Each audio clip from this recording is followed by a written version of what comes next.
নমস্কার, মায়াদির হেসেলে আপনাদের সবাইকে স্বাগত। আজকে রান্না করছি ওলের তরকারি। এখানে ওলগুলো আমি কিছু কিছু করে কেটে নিচ্ছি। এদিকে আলু এবং সয়াবিন সিদ্ধ করে নিয়েছি। কড়াইয়ে তেল গরম করে এর মধ্যে সাদা জিরে, তেজপাতা এবং একটি কাঁচা লঙ্কা ফোড়ন দিয়ে এর মধ্যে ওলকপিগুলো দিয়ে দিচ্ছি।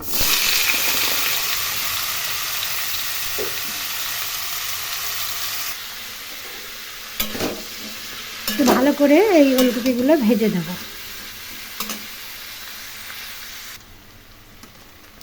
এর মধ্যে জিরে গুঁড়ো দিলাম, লঙ্কা গুঁড়ো দিলাম, হলুদ এবং লবণ স্বাদ মতো দিয়ে দেবো। লবণ দিলাম স্বাদ মতো। এখন আমি এর মধ্যে হলুদ দিয়ে দেবো।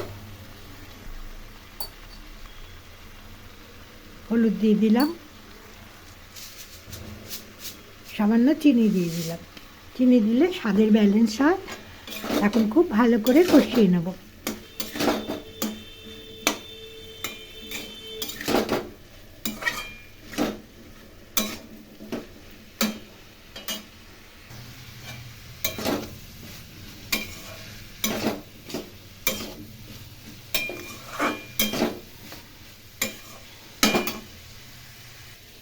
এখন টমেটো, কাঁচা লঙ্কা এবং আদা পেস্ট বানিয়ে নেব।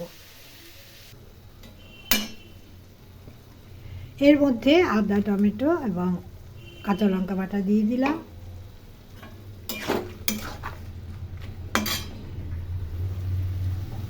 এর মধ্যে আলু এবং সয়াবিন দিয়ে দিলাম।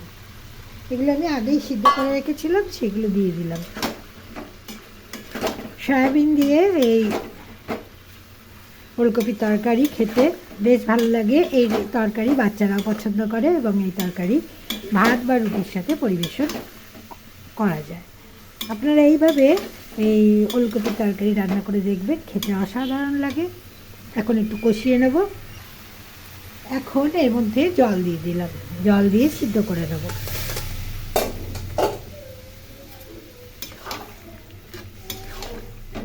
অল্প তেল মশলায় এই তরকারি খেতে বেশ ভালো লাগে।